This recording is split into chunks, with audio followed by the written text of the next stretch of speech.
Hey, hey, happy March. I am so glad you're here. Listen, I have had Carrie Vossick here the last couple of weeks, and don't you love hearing from Carrie? She is such a fun guest. But today, guys, it's just me. You just have me here to talk about our March character trait. We're already halfway through March. I can't believe it. But this is the perfect topic to be talking about this time of year because this month, if you follow A Year of Playing Skillfully, you know that we talk about patience. And boy, have we had to have some patience this winter getting through the things. It's crazy how winter, I don't know about you, but for me, winter just really does change the way I think, and I get just kind of depressed and just bah humbug almost. And the winter, and I think, will spring ever show its glorious face? And you know what? Here we are in March, and guess what's showing? The daffodils are starting to bloom. My tulips are starting to pop out. My hydrangeas are greening up. Spring is on its way. And the patience of getting through the winter is paying off because here we are with 70-degree weather. The sun is shining. We've had some storms too. But patience, boy, is it one that I think is challenging for parents to teach. We want our kids to be patient. We say it all the time. Just be patient. Just be patient. But how do you get a young child, to learn patience? Well, here's the first thing you do. You don't expect them to be patient. It's an unrealistic developmental situation. Their prefrontal cortex has not developed. Therefore, they can't really even grasp the concept. It's similar to sharing. We want our kids to be good sharers and we want them to take turns and all the things. But you know what? Developmentally, they can't even wrap their brain around that. They are so self-focused. It's kind of like that with patience. We do want them to be patient, but almost instantly without a lot of work that goes into it. But we have to help them become patient. You know what? Here's a fun fact, secret about me. I still am not very good at being patient. I struggle, if we're being honest. I'm sure everyone who knows me is laughing their head off right now because they know this is true. Anything that is approaching, I get so excited and so impatient. If I am waiting on bread to rise, I get so impatient. If I am waiting on the grandbabies to get here, I get so impatient. So teaching patience for me is a bit of a challenge because it's not my gift. But let's talk about what are some things we can do. How can we help our young ones learn patience? Well, here's the thing.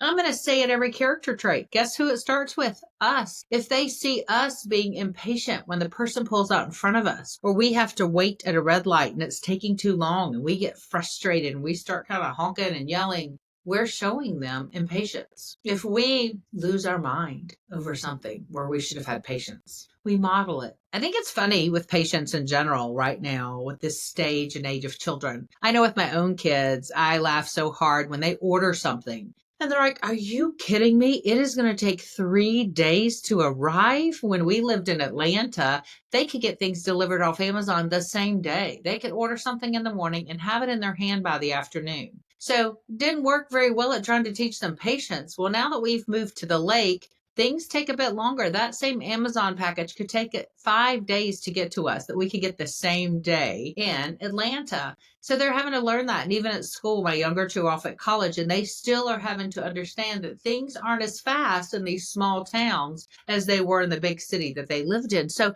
how we as the adults handle that, like how I handle knowing things are going to take longer. Well, guess one thing I do? I plan more now. I plan ahead. I don't wait until 2 days before I need something and order it. I know if I'm going to need something in 2 weeks, I should probably go ahead and order it just in case because things happen. So we model that patience. We model and show them, hey, mom is getting ready. She knows she's got this coming up. So she's getting ready and she's doing this and I'm going to be waiting and excited, but with patience. I'm going to anticipate that just the attitude that we have with things will set the attitude with them. But gosh, when they're hungry, I'm so hungry, mom. I can't wait for dinner. I need something right now. I'm so hungry. You know that, right? You know how kids are. So what do you do in those moments? Well, you have a couple of options. You can give them a little snack and say, oh, I know you're so hungry. Waiting is so hard. We are going to eat in about an hour and a half, but here's just a little snack. Here's a few little things for you.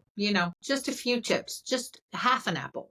Here's some things to help you wait because we know that waiting is hard, but I'm getting that dinner ready. So you talk them through it. You acknowledge their feelings. You let them know that you can understand how hard waiting is. then when you're really small, waiting is so very difficult. How you handle needing to be patient really does set the tone for your children and patience. And how do you develop those? How do you develop those skills of patience? I'm going to again say through play. It's a great way to do that. One, just like I mentioned earlier, bake bread together. Right? Get in that kitchen and let them see to make a homemade sourdough. I'm just tackling sourdough again. I used to make it years ago, and I've just decided to start back making it. You guys, it is a process. It's not like, hey, I'm going to make sourdough. We'll have it for dinner. It's like, I'm going to make sourdough. We'll have for dinner in a couple of days. It is a process. And so getting your kids involved and letting them see, hey, first, we've got to feed our starter, and we've got to let that sit. And next, we have to add some flour and we activate it and then we let that sit. And then next we knead it and then we let that sit, and showing them like real life concrete, showing them how things take time to develop is a great way to teach children patience. So involve them in things like that. We're talking about that my tulips are starting to pop out of the ground, but you know what? I didn't plant those tulip bulbs last week. A few days ago, when did I plant my tulip bulbs? I planted them in December. And so have children come along with you and plant the bulbs and say, now listen, you're going to have to wait for these to develop into flowers. We're going to see them in the spring, but let's do it together now, and we can anticipate and be excited about when it arrives. And so when they come, you can say, look at the patience we had in waiting for these beautiful, beautiful tulips, and now they're here. So getting them involved in those moments that can stretch them, that can teach them in a concrete way that patience is worth waiting for. Patience is worth stretching. Patience is worth it in the end, because often great things come after we have been patient. So I would encourage you to get them involved in that. Another great way is by simply doing puzzles, things that take time. Like when you open a puzzle and you see all the pieces, man, that's not very satisfying. But one by one, as you put the pieces of the puzzle together and the children can see that you're going to make something beautiful or finish it and accomplish that, it is so worth the patience and the diligence that you've had to persevere to get that puzzle done. Now, listen, I'm not a great puzzle worker, not my gift, but I do admit I get pretty excited when I finish that if I'm diligent and I take the time. And so it's great to do that with children, to show them, wow, we don't have this finished yet, but we keep working on it. We keep working on it. And isn't that often the case in developing patience, is to show them it's not instant. It's that instant gratification we all really desire, for being honest, not just our children, but gosh, I love some instant gratification too. I get thrilled when I can order something from, Target and it can get here in a few hours, or I order something off Instacart and they can bring it to me. Not going to lie. But if I have to wait for something and order it, know that it's going to take a week, 2 weeks, I question, do I really want it? Is it worth the wait? And you have to make that decision. So the puzzles are a great way for them to see the chaos, the mess, the unfinished product, but know if they work towards it and they have patience as they do it. And listen, young children, they get frustrated with puzzles with too many pieces. So don't give them puzzles with a lot of pieces to begin with. Start with a few pieces. This is why kids get frustrated with games too. It takes time. They're developmentally not there yet. So you've got to be patient in helping them develop their patience. It is something that really it stretches us often, right? I mean, as we're teaching patience and we're having to be patient, teaching patience, we too will grow in this area. So even if it's not your strength, as it's not mine, we can still grow and learn as well with that. So I would encourage you to do that. So not only can you, play games and work on developmental things, delayed gratification, even going back to the meals, you can help with some physical things that will show them, like when the sun comes up, we eat breakfast and then we wait and then have something that represents lunchtime for them so they can know we're going to have lunch. And then maybe if you do a snack in the afternoon, have something that represents we're going to have a snack and then we're going to have dinner. And they can kind of follow along on this visual time chart that they can see and they can relate to, of, okay, I can wait till here. I can wait till that show is over. Or I can wait till, Big Brother gets back from school, or I can wait until we get back from the store, but have something concrete that they can relate to and know the weight. Because if you just say, give me 5 minutes, well, they don't understand time. So 5 minutes to them could be 4 hours and they could lose their mind. Or when you say in a minute, but you don't really mean in a minute, you really mean either never or you mean, okay, maybe in like 10 minutes or 20 minutes. Well, that doesn't help teach them patience because they don't understand that concept of time. And if you're not consistent with what you're saying and what you're doing, that only confuses them more. So, however you say it, whether it's you give them a chart that shows it, whether you say 5 minutes, we're going to set the timer on, hey Siri, set the timer for 5 minutes, be consistent. Have that routine, be consistent. That's the thing with kids. You don't have to have these strict schedules, but y'all, you really do need to have a routine and you really do need to mean what you say. So if you say in a minute, let it be a minute. If you say in 5 minutes, honor that. And in 5 minutes, do what you said you were going to do. Kids need routine and they need to know that what you're saying is what you're doing. It calms them. It calms their nervous system to know what to expect. And this helps build patience because they know it's actually going to happen when you say. But if you say in a minute and you're all over the place, well, no wonder they lose their mind because you're not consistent and they don't know what it really means. And that's stressful for them. And it gets stressful for you because then they lose it and scream and cry, and then you lose it and scream and cry. And so be consistent with your verbal cues to them and then how you follow up. But a visual timer is a great way, making little charts that show them what's going to come next. The other thing that I think is helpful to them is to do some breathing exercises, just things to help them build in those coping skills. I think we're seeing that so much with children today. You guys, they don't have coping skills, our kids. They don't know when things get hard, what do they do? Because so many things are easier for them than they were for even our generation. So we need to help develop those social emotional skills, those coping skills. And one of the best ways to do that, simply teaching them breathing exercises. Oh, we have to wait for that?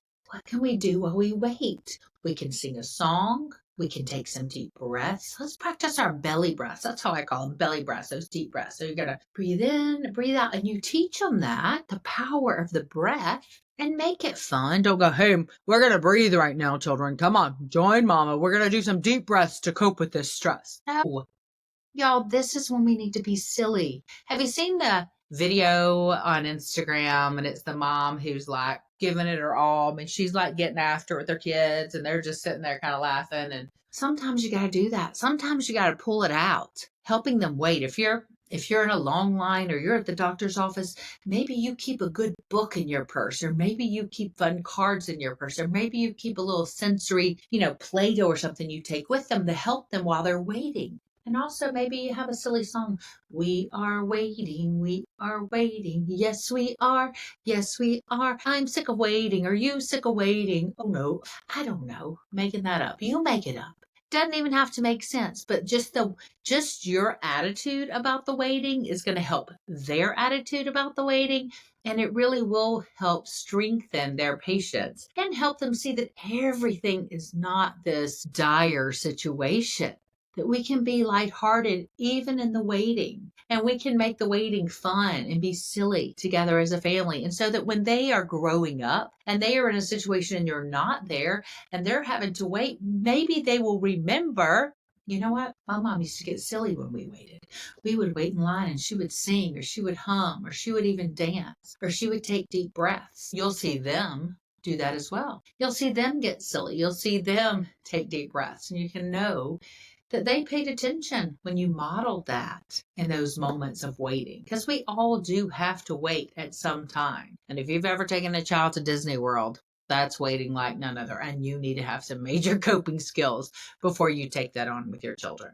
So patience is one that isn't developed overnight. It is one that does take time. It is one that you're laying the foundation for them. And hopefully they will continue to work on that. You're setting the tone, the way that you react, and you are leading hopefully with patience and with lightheartedness so that they will carry that on as they become adults and as they become parents. They will get to be lighthearted because they saw that in you and saw that waiting wasn't a big deal. No worries. My husband does that so well. If I'm like, oh my gosh, this line, is it really going to be 30 minutes till we get a table? And he's like, no worries, no worries. And so that calms me. And I'm like, yeah, you're right. No worries. That is nothing. We're sitting here as a family. No need to be stressed. So I want to encourage you. Don't expect them to be patient. Don't expect them to be perfect. You give them some tools and learn to be patient together. It's a beautiful thing. I hope you have the most fabulous spring and are doing something amazing with your children. Hey, listen, if you ever want to ask me a question, you can shoot me a DM on Instagram, Play Skillfully with Kathy Eggers. You can send me an email, Kathy@kathyeggers.com, or you can find me on any social media platform. Thanks so much for listening, and don't forget to find a way to say yes.